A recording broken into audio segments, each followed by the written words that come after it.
May gabi sa tanan. Narapod kita sa Light Them with My Word. Ang sinimenang ang pagpaambit sa kinabuhi sa laiko. Muadto kita sa balasahon.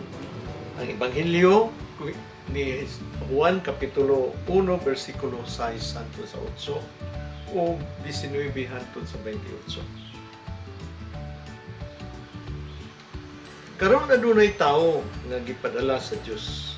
Ang iyang ngalan mao si Juan. Gipadala siya sa Dios sa pagsugilon kung kinsa ang suga.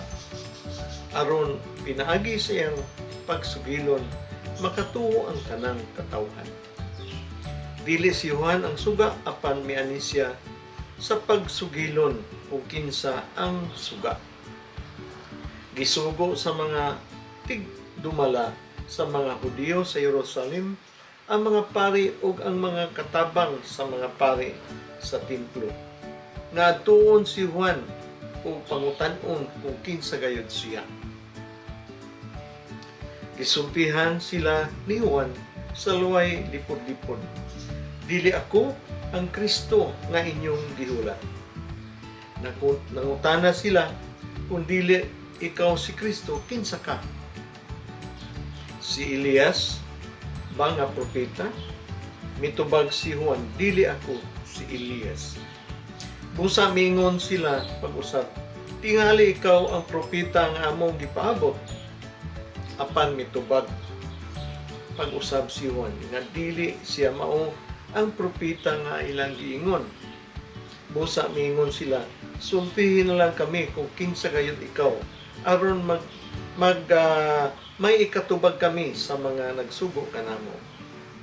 Unsa ang ikasulti mo may tungod sa imong kaugalingon. Mitubag si Juan, ako ang tao nga gipanagna ni propeta Isaias. Dili ba mingon man siya nga may magwalig makusog sa kamingawan.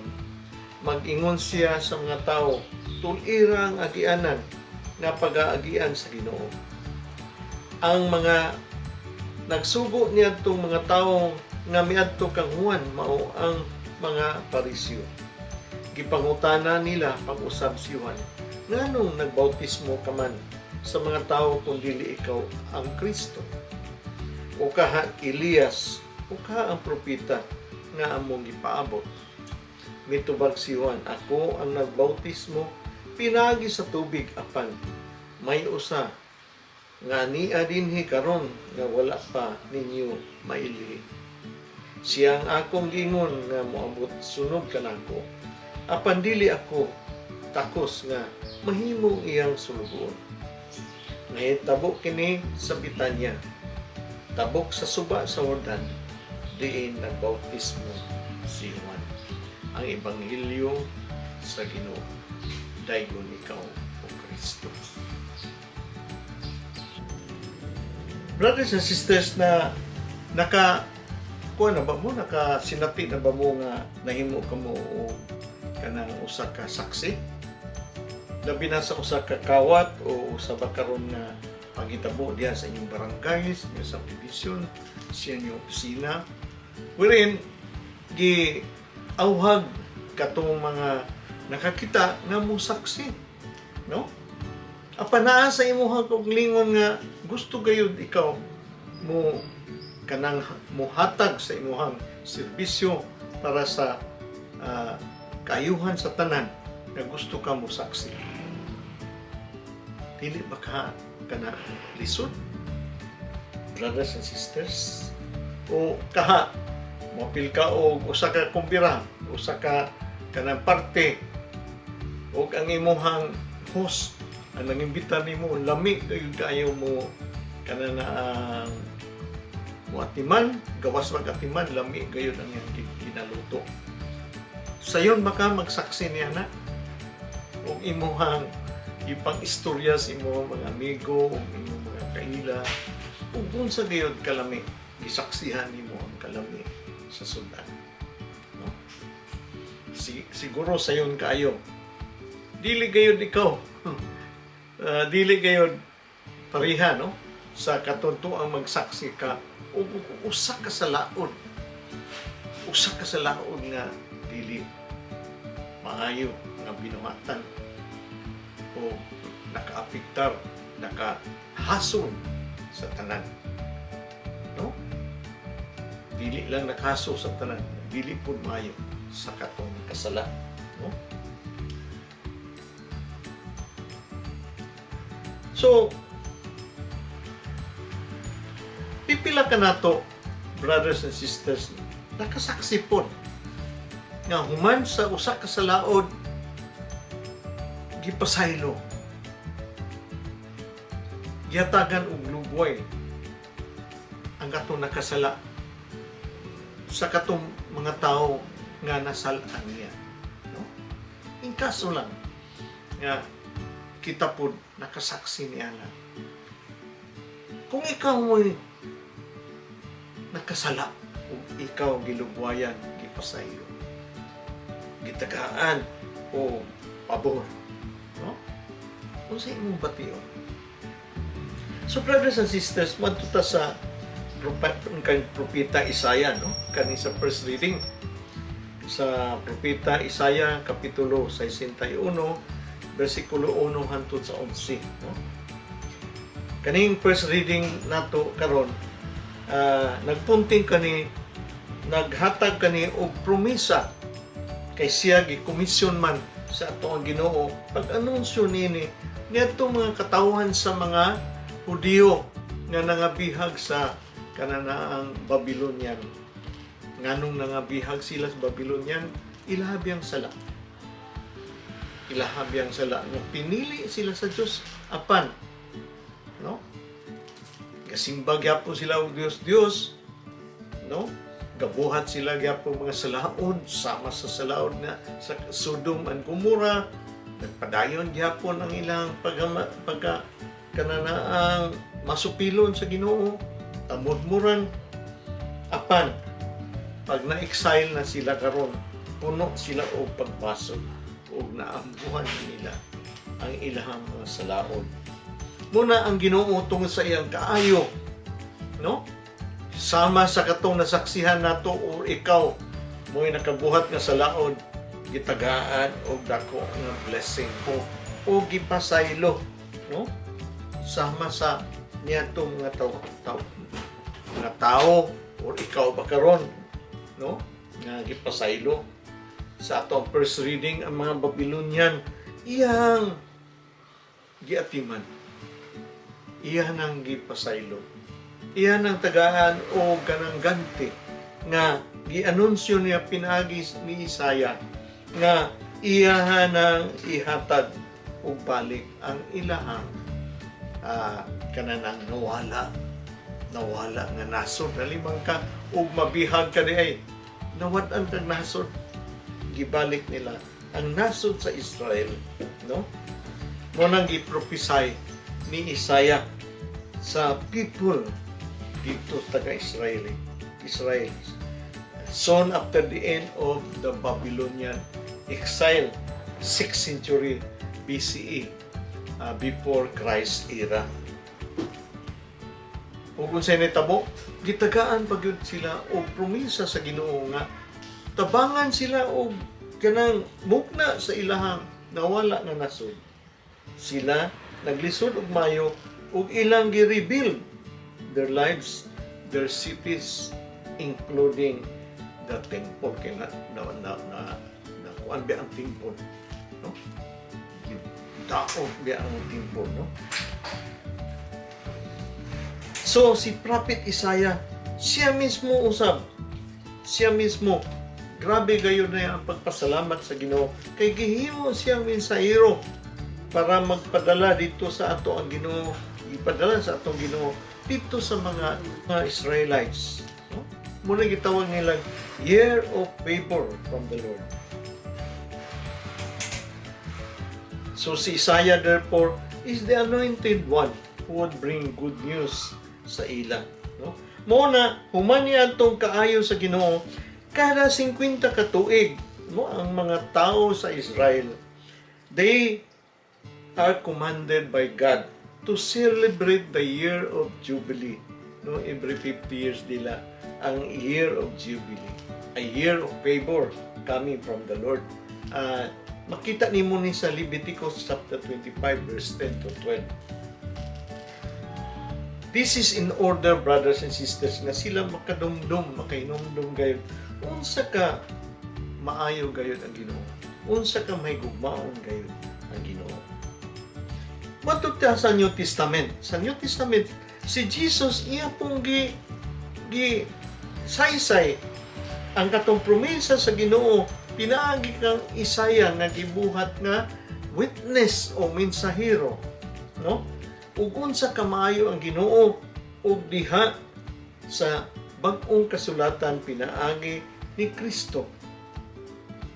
Iyang gi padayag nga ingon siya giabli niya ang basahon sa Isaya pagsugod sa iyahang kanang ministry ni Jesus.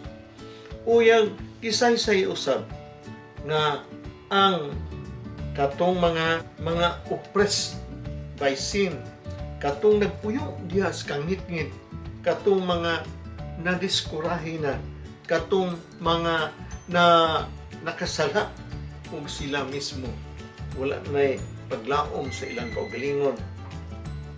Ingon si Jesus, ingon si Jesu Kristo sa Lucas, no? Kapitulo 4, versikulo 21. Today, this scripture passage is fulfilled in your hearing. So, diha ang pagkasaksi, nasaksihan sa mga katawhan. Giunsa niya pag-atiman ang mga katawhan sa Ginoo. Giayo, gihatagan o pagkaon, gihatagan o kanana kaluwasan sa ilang mga kasalanan o katutuang nag-broken ang relasyon, giuli ang ilang relasyon. So brothers and sisters, mao gyapon ang nasaksihan ni kinsa man si Mama Mary, no? Tanaw nimo sa responsorial psalm, no? Ang gigamit niya mao ang Magnificat in Luke chapter 1 verse 46 to 54 sa ato ang mahal Birhen Maria, nga siya mismo ang saksi gyud sa greatness of God ug iyang gipunting dito ug unsa kadako nga pabor gihatag kaniya sa Ginoo nga mahimong inahan sa Dios, nga siya lowly servant, no? Lowly handmaid sa ato ang Ginoo. Gi-consider ni Mama Mary unsa gyud kadako ang kanang pagsalig kadako gayud sa gugma sa Ginoo, nga siya ba gyud ang gipili sa ato ang Ginoo, no? Muna si Mama Mary mao ang role model sa great humility, nga kita nagsunod kaniya sa iyang pagkasaksi niining mga butangan, no? 5 kamay mo kang inahan sa Diyos. Very humble. Unsa kadako gayon ang iyang pagpasalamat, pagdahig o paghimaya sa atong Ginoo. Sa ikaduhang readings, no, makita nato ang primerong sulat ni San Pablo dito sa mga Tesalonika, no? Makita nato ni sa chapter 5 verse 16 to 24, no? Diri si San Pablo usab ka witness, no? Nasaksihan niya unsa ka dako sa gugma sa Ginoo, no? Kay iyang usab gisangyaw dito sa iyang mga katawhan nga dili lang kuno magpuyo og matarong nga kinabuhi, dili lang magpuyo og usa ka mas hinugtanon nga kinabuhi, but kaning tanan kawang lang na tanan kawang lang kung wala kinigipunting isip usa ka mga saksi sa ilang kinabuhi nga gibuhat nga mga maayo para sa Ginoo, kung dili kani nakapunting diha sa pag-abot sa ato ang Ginoong Hesukristo. in preparation for the coming of the Lord Jesus Christ. Kung ato ang pagkatan-ahon kini, no?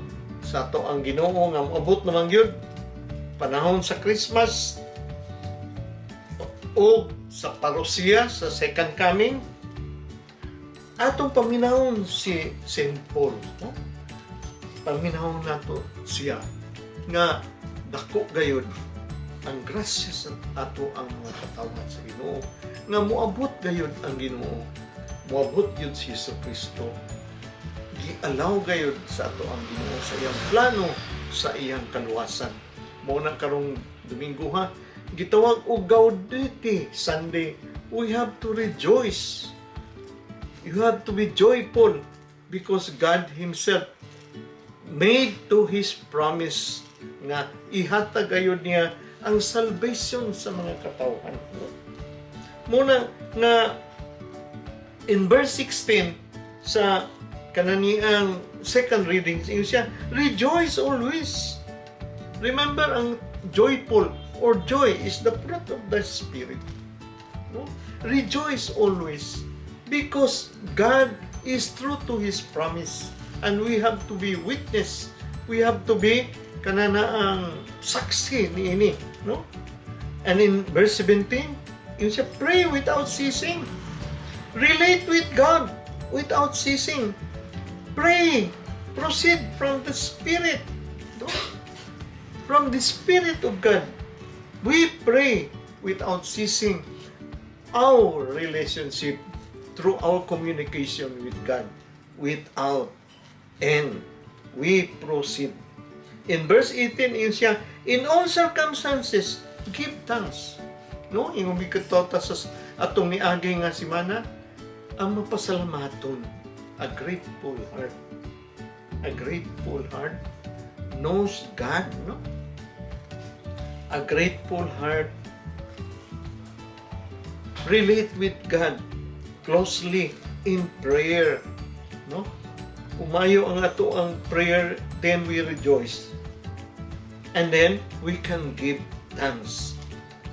Yun siya, in all circumstances, give thanks. For this is the will of God for you in Christ Jesus. Wala man ang Ginoo nagplano para kita masulubon. Ang Ginoo nagplano para kita mabulahanon, kita kanang naay kalipay o naadiha ang sanctification sa ato ang kinabuhi kay wala diha ang influensya ni Satanas. Kita mabungahon, malipayon, sanctified, holy, no? Ma-realize kini pinaagi sa ato ang pagpasalamat, pagampo, paglipay, inubanan diha kang Kristo. Pinaagi diha sa saad sa Ginoo nga kita luwason. Insya nga, ayaw pagpungi ang Espiritu Santo. Do not quench the Spirit because the manifestation of God's Spirit must not be suppressed, no? Dili na to i-suppress, dili na to paggangon, no? Ang lihok sa ato ang sa Espiritu Santo. Ngani ang lihok sa Espiritu Santo, dili na to dili na to kanang gitawag nato madiktahan. So the only way for us therefore nganong ingon si San Pablo nga do not quench the Holy Spirit, ayaw pugni ang Espiritu Santo because ang makapalahutay nato until the end mga saksi sa Ginoo, no? Mga saksi sa Ginoo is through the Holy Spirit. Yun siya nga, we have to cling. Yun pa siya in English, no? We have to cling until the end to the Holy Spirit. Kung bayot gayud kita, or we have to manghupunit gayud kita. Kaya nga naman, kini ang Espiritu Santo, gihatag ka nato sa sinugdanan pa lang. Ug ngani gihatag ka nato pag-usab. Diha, human kita sa pagkasala, nahimo na pong bag-ong mga tao diha pinagi sa bunyag, diha sa resurrection sa ato ang Ginoo, nahimo kitang mga bag-ong tao, iya kitang gihimo nga mga anak niya, no? In verse 20, do not despise prophetic utterances, no? Kung naa ko no'y magsangyaw, na ako no'y maghatag og prophecy, ayaw pagdaig-aya. Hinuktoki, ampui, og tan-aw nato, og kani, gikan ba yun iya sa Ginoo. Kaya usahay, mag-prophecy ang usa ka tao. Bugal-bugal na lang dayon, no? Dili na to bugal-bugalan. Atong paminahon, og ato ang ampuan, og iya bagin sa Ginoo. Yun siya nga, do not despise prophetic utterances, no? Basi ka na inspired words ginigikan sa ato ang Ginoo, no? Gitag kanana kisa may mo istorya kanato ug dili ra pud kita. Kisa man mo istorya kanato ug dili ra pud kita, no? Yang Ginoo mo gamit magyud sa mga katawhan ra pud niya mo istorya maminaw og mubuhat, no? So atong ampuan, atong paminahon, ato ang pamalandungan, no? Dili nato diretso patgangon. In verse 21, he said, test everything, retain what is good. So muna siya nga, do not quench but test everything, retain what is good, no? Muna usay, unsa man ang good? Well, one of the qualification of what is good, it is common. Common good. Kanang common ang goodness, common sa tanan. Dili ingon nga usa ra ka tawo ang kanang dominate niini, no? Dili ra maayo ra sa usa ka tawo, but common kanatong tanan. It's a test, no? So meaning, atong paminahon ang Espiritu Santo with our charism, we have to listen to the Spirit. O kung sa iyang manifestation nini, to refrain from every kind of evil. Yun siya nga, may the God of peace Himself make you perfectly holy and make you entirely spirit, soul, and body. So brothers and sisters, it is the Holy Spirit that will make us holy. It is the Holy Spirit that will lead us to act and to become holy. It is the Holy Spirit, brothers and sisters, who will be able to sustain us until the coming of our Lord Jesus Christ. And in verse 24, the one who calls you is faithful, and He will accomplish it. So brothers and sisters, in the gospel, John is so humble to recognize that his calling came from God and not from man. No? Just like Isaiah. And remember John the Baptist, the evangelist, he is the chief witness to Jesus, the Messiah, and the Christ. Siya mismo, nahibawan niya ang iyang rule and iyang gituman kani ug maayo. So kita mismo ato pong imitate si John the Baptist. Unsa man ta nga mga saksi? Saksi lang ta kung naay pagkaon, dami kayo, o saksi ta para ang mga tao ato masustainer sa ilang pagbuhat o minayo. Ang mga religious leaders nag-question sa iya, on whose authority? Who are you? What do you say to yourself? No? Siya, dili ako ang word. Yung pa siya, dili ako ang Messiah. Dili ako si Elijah. Dili ako ang propeta nga inyong gipambot. I am only the messenger. Just like with Mama Mary, I'm only a lowly servant. I'm only the voice, no? So brothers and sisters, siya mismo nakahibalo siya nga unsay iyang role. And then with John, identity, are we also aware of our identity o kinsa kita? Are we aware nga sa bunyag, we are sons and daughters of God? Ang pinagi sa bunyag and sa commission diha sa ato ang kananaang confirmation, we are called to evangelize. No? We are called to point others or bring others to Christ. We are pointing others to Christ. No? Just like with John the Baptist, just like with Elijah, just like with our Mama Mary. So brothers and sisters, as a witness, do we or continue to point others to Jesus? Have you witnessed to someone recently about Jesus and His church? This is the future of our renewal, brothers and sisters. The renewal of our church. Looking at John's example, no? In our synodal effort of evangelizing and witnessing. Muning gitawag sa pag-ulang na human nga synod nga differentiated co-responsibility. Differentiated co-responsibility of